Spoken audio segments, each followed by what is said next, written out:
नमस्कार दोस्तों, स्वागत है आप सभी का online data first YouTube channel पर। सके दोस्तों, आप सभी जानते हैं किसी भर्ती संबंधित कोई भी सूचना होती है आप सभी को ऑनलाइन डाटा फर्स्ट चैनल के माध्यम से दी जाती है। उसी के इस वीडियो में हम बात करेंगे तमाम भर्तियों की लेटेस्ट अपडेट को लेकर। तो बनवा दिन सारी अपडेट हम कवर करते हैं। चलिए दोस्तों, वीडियो शुरू करते हैं। उससे पहले जितने अभ्यर्थी वीडियो को देख रहे हैं, वीडियो को लाइक कर दें, साथ में शेयर कर दें और चैनल को सब्सक्राइब करना बिल्कुल ना भूलें, जिससे किसी प्रकार की ऑथेंटिक जानकारी आप सभी को मिलती है। साथ में आप सभी टेलीग्राम चैनल को ज्वाइन कर सकते हैं, लिंक आपको वीडियो की डिस्क्रिप्शन में मिल जाएगा। तो चलिए शुरू करते हैं। तो यहाँ पे सबसे पहली जो अपडेट है वो है प्राथमिक शिक्षक बनने के लिए अगर हम बात करें डीएलएड की यहाँ पे सीटों की संख्या को लेकर, तो वो लगभग 3 लाख के समथिंग आपको देखने के लिए मिल जाती हैं। लेकिन अगर बात करें प्राथमिक शिक्षक भर्ती के लिए, तो उनकी जो सीटों की संख्या है वो सरकार के माध्यम से जारी नहीं की जाती है। हालांकि हम यहाँ बात करने वाले हैं डीएलएड को लेकर। जैसा कि आपको देखने के लिए मिलेगा कि डीएलएड की अगर हम बात करें 2.83 लाख के समथिंग जो सीटों की संख्या है वो इस वर्ष ही प्रवेश होने की संभावना कम दिखाई दे रही है। इससे पहले उम्मीदें थी कि ये जो चीज़ें हैं वो आपके सामने जून या जुलाई के अंदर हो सकती हैं, लेकिन कोरोना के चलते एक बार फिर से कोरोना सरकारी एवं निजी कॉलेजों के लिए शून्य हो सकता है। सब तो यहाँ पे एक संभावना के तौर पर बताया गया है।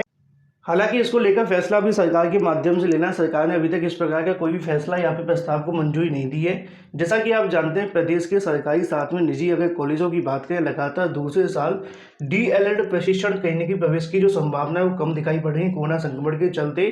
2020 में अगर बात करें, प्रशिक्षण को लेकर प्रवेश प्रक्रिया शुरू नहीं हुई है। सचिव परीक्षा नियामक प्राधिकारी की ओर से यूपीटीईटी की प्रक्रिया आवेदन शुरू होने थे, लेकिन वो भी यहाँ पे शुरू नहीं हुए हैं। जैसा कि आप सभी को पता है कि इस बार सीटों की संख्या लगभग 3 लाख के आसपास है, तो ऐसे में प्रवेश होने की जो संभावना काफ़ी कम दिखाई दे रही है। जिस प्रकार तमाम परीक्षाओं को स्थगित किया जा रहा है, तो ऐसे में कोरोना संक्रमण के चलते अब की बार प्रवेश पूरा होने की संभावना नहीं है। ऐसे में डीएलएड की अगर बात करें, प्रवेश पूरा कराना संभव दिखाई नहीं पड़ रहा है। सचिव परीक्षा नियामक अधिकारी की ओर से इस संबंध में सरकार को निर्देश का जो इंतजार है वो कहीं ना कहीं किया जा रहा है, क्योंकि इससे पहले प्रस्ताव भेजा गया था, लेकिन अभी तक मंजूरी नहीं मिली है। जैसा कि आप सभी को पता है कि इस बार एक बड़ा बदलाव भी आपको देखने के लिए मिलना था, जो कि लिखित परीक्षा के माध्यम से यहाँ पर प्रवेश होने थे, लेकिन लगभग सीटों की संख्या तो 3 लाख है। अब आगामी समय के अंदर क्या तय समय पर सब कुछ हो पाएगा, इसको लेकर अभी क्वेश्चन मार्क लगा हुआ है। पिछले वर्ष भी ऐसा हुआ था, अगर इस वर्ष भी होता है तो बड़ा नुकसान देखने के लिए मिलेगा। वहीं दूसरी तरफ बात करें पीएनपी से होने वाली 2 बड़ी परीक्षाओं के बारे में, जैसा कि आप सभी को पता है कि डीएलएड के अलावा प्राथमिक शिक्षक भर्ती, साथ में यूपीटीईटी और अब जूनियर शिक्षक भर्ती का जो आयोजन है वो परीक्षा नियामक प्राधिकारी के माध्यम से करवाया जाता है। लेकिन जैसा कि आप जानते हैं कि यूपीटीईटी को यहाँ पर स्थगित कर दिया गया, ऑफिशियल नोटिफिकेशन जारी हो गया है। साथ ही अगर बात करें जूनियर शिक्षक भर्ती को लेकर, तो यहाँ पे दोस्तों आप सभी को देखने के लिए मिल जाएगा 2 माह में 2 अहम परीक्षाएं स्थगित हो गई। जैसा कि आप सभी जानते हैं, पहली यूपीटीईटी, साथ में दूसरी आप सभी को बताया एडेड जूनियर शिक्षक भर्ती। उसी क्रम में प्राथमिक स्तर की परीक्षा कराने के लिए परीक्षा संस्था के माध्यम से 2 माह में 2 बड़ी परीक्षाओं को यहाँ पर स्थगित करना पड़ा है। ये नौबत इसलिए आई है क्योंकि शासन ने प्रकरण को लेकर अनुमति नहीं दी थी। आपको याद होगा कि यूपीटीईटी करवाने के लिए परीक्षा नियामक प्राधिकारी के माध्यम से कई प्रस्ताव भेजे गए थे, जहाँ पे मार्च में परीक्षा कराने की तैयारियां थी और मार्च में इतना संक्रमण भी नहीं था, लेकिन सरकार के माध्यम से इस प्रस्ताव को कोई मंजूरी नहीं दी गई। ऐसे में मामला ठंडे बस्ते में चला गया और जब सरकार ने यहाँ पे शासन आदेश जारी किया तो कोरोना का संक्रमण आ गया। उसी को लेकर यहाँ पे लिखा हुआ कि अगर हम बात करें, हालांकि दोनों परीक्षाओं की अलग अलग वजह से टालना पड़ा है। पहली परीक्षा आप सभी को बताया कि जो टालनी पड़ी थी वो पंचायती चुनाव की वजह से थी। उसी क्रम में यहाँ पे आप सभी को देखने के लिए मिलेगा कि नई तारीखों के बारे में नए सिरे से तय की जाएंगी। सचिव परीक्षा नियामक प्राधिकारी उत्तर प्रदेश की अगर बात करें, फरवरी माह में उत्तर प्रदेश शिक्षक पात्रता परीक्षा कराने का जो प्रस्ताव है भेजा था और साथ में 15 मार्च के बाद परीक्षा कराने की तैयारी थी। उस समय शासन ने आवेदन से लेकर परीक्षा के परिणाम को लेकर समय सारणी यहाँ पर तैयार कर दी, जिसके तहत 25 जुलाई को आप सभी की जो परीक्षा है वो करवानी थी। साथ ही अगर बात करें, प्राथमिक स्कूलों की शिक्षक भर्ती भी होती है। यदि उसी समय आवेदन लिए जाते तो शायद अब तक परीक्षा भी हो जाती, लेकिन इधर कोरोना संक्रमण की वजह से आप सभी को पता है कि ना तो परीक्षा हो सकी और ना ही आवेदन लिए जा चुके हैं, क्योंकि पीएनपी की बात करें या फिर एनआईसी की, जिनके माध्यम से आवेदन लेने हैं, उनके भी बहुत सारे अधिकारी कोरोना संक्रमित हो गए। तो ऐसे में जैसा कि आप सभी देख पाए कि अभी तक ना तो आवेदन हुए हैं और ऐसे में परीक्षा को भी यहाँ पर स्थगित कर दिया गया है। लेकिन वही दूसरी तरफ बात करें, 3000 से अधिक अशासकीय सहायता प्राप्त जूनियर हाई स्कूलों के अंदर 1894 पदों पर लिखित परीक्षा 18 अप्रैल को होना प्रस्तावित थी।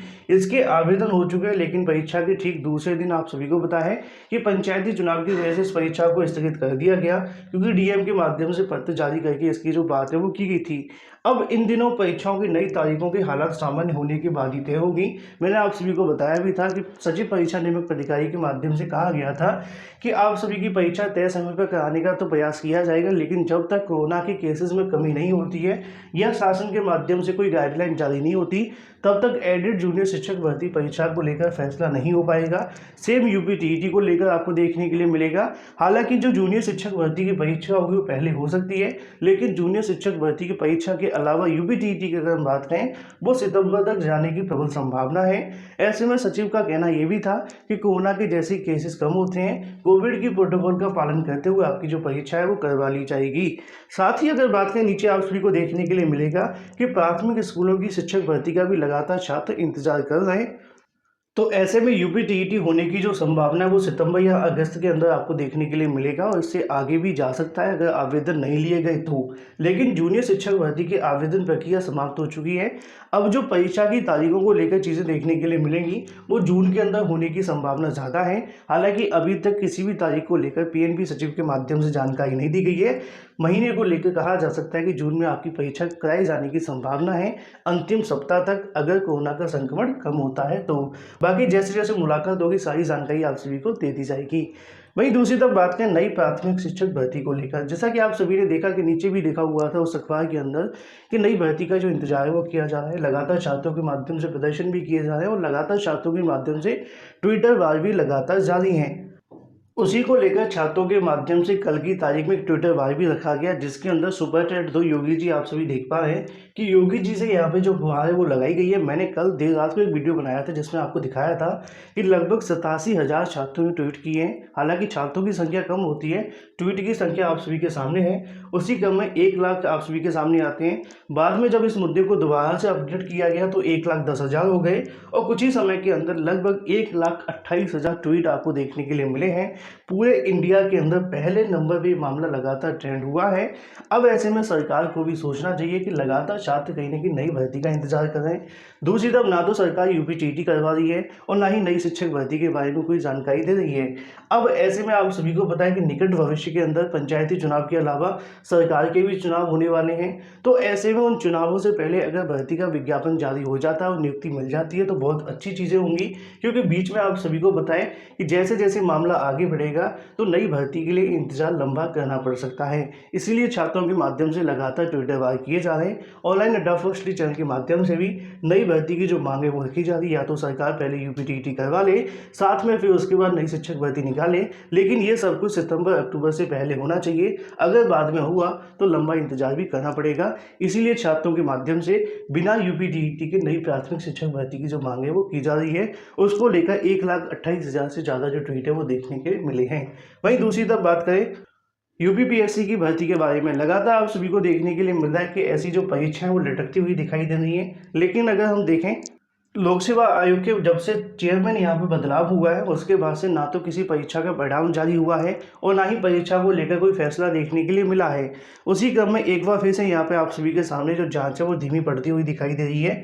यूपीपीएससी 3.5 साल बाद भी किसी नतीजे पर नहीं पहुंची है।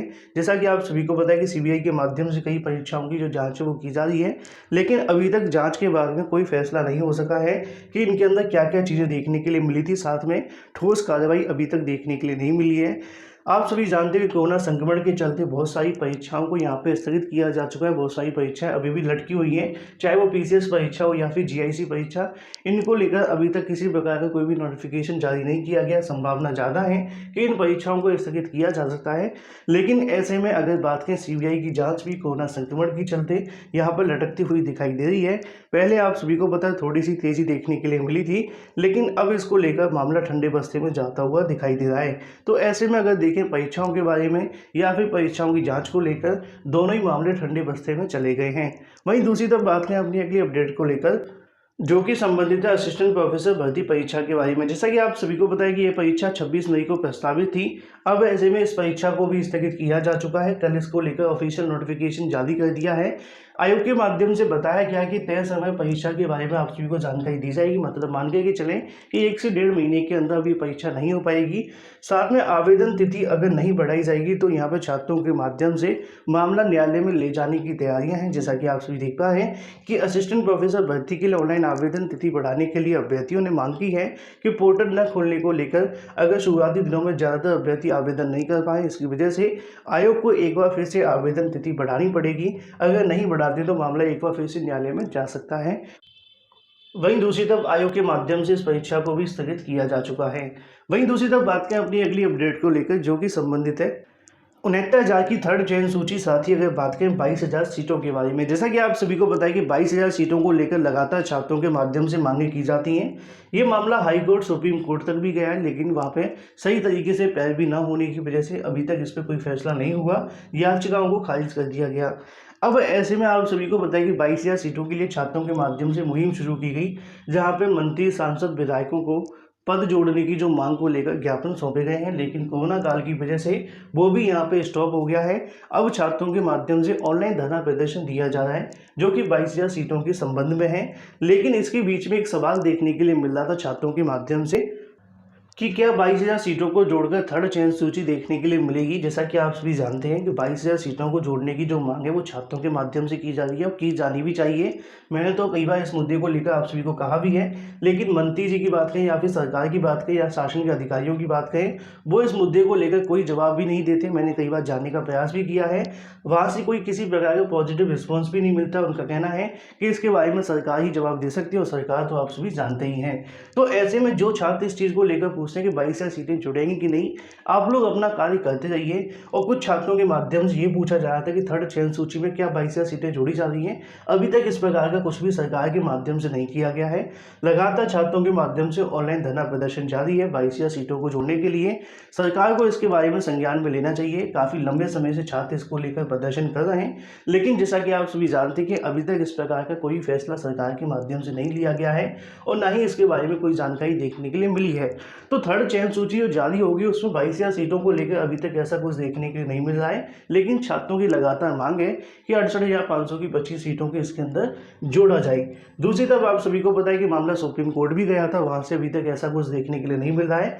तो ऐसे में जो छात्र कहीं ना कहीं इस चीज़ को लेकर परेशान है, या फिर जिनके मन में सवाल है कि 22,000 सीटें जोड़कर थर्ड चयन सूची जारी होगी, अभी तक ऐसा कुछ नहीं है। अगर निकट भविष्य के अंदर कुछ होता है तो आप सभी को बता दिया जाएगा। बाकी आप लोग लगातार अपनी मांगें उठाते रहें। वहीं दूसरी तरफ अगर बात करें थर्ड चयन सूची के बारे में, छात्रों के माध्यम से एक और सवाल पूछा जा रहा था कि यहाँ पे शासन के माध्यम से बताया गया था कि मई के दूसरे सप्ताह के अंदर शासन आदेश जारी हो जाएगा, क्योंकि बेसिक शिक्षा विभाग के माध्यम से एक प्रस्ताव भेजा गया था मुख्यमंत्री को, जहां पे थर्ड काउंसलिंग करवाने के लिए थर्ड चयन सूची जारी करने के लिए जो मंजूरी है वो मांगी गई थी। अभी तक शासन आदेश जारी नहीं हुआ है। इस संबंध में कई अधिकारियों से जानने का प्रयास किया गया कि दूसरे सप्ताह की जानकारी मिली थी, कब तक आने की संभावना है। तो उनका कहना है कि 15 तारीख के आसपास कभी भी शासन आदेश जारी हो सकता है, जो कि 69,000 की थर्ड चयन सूची को लेकर होगा। वहीं दूसरी तरफ आप सभी को पता है कि बीएसए के माध्यम से सारा डाटा भी मांगा गया है, जो कि 15 तारीख से पहले आने की संभावना है। तो सबसे जो महत्वपूर्ण चीज़ है वो बीएसए का डाटा है, क्योंकि लगातार छात्रों के माध्यम से पूछा जा रहा था कि मई के दूसरे सप्ताह में शासन आदेश आने वाला है। अभी तक शासन आदेश जारी नहीं हुआ है। अगर शासन आदेश 17-18 को भी जारी हो जाएगा तब भी कोई दिक्कत नहीं है, लेकिन जब तक डाटा बीएसए के माध्यम से नहीं दिया जाएगा तब तक वो डाटा आप सभी को पता है कि एनआईसी को नहीं भेजेंगे, और एनआईसी को नहीं भेजेंगे तो चयन सूची तैयार नहीं होगी। तो ऐसे में अधिकारियों के माध्यम से प्राप्त जानकारी के अनुसार शासन से जो मंजूरी मिलनी थी उसका नोटिफिकेशन 15 तारीख के आसपास जारी होने की संभावना है। बाकी जो भी अपडेट होगी लगातार आप सभी को ऑनलाइन फर्स्ट चैनल के माध्यम से मिलती रहेगी। वीडियो को लाइक और शेयर करना बिल्कुल ना भूलें।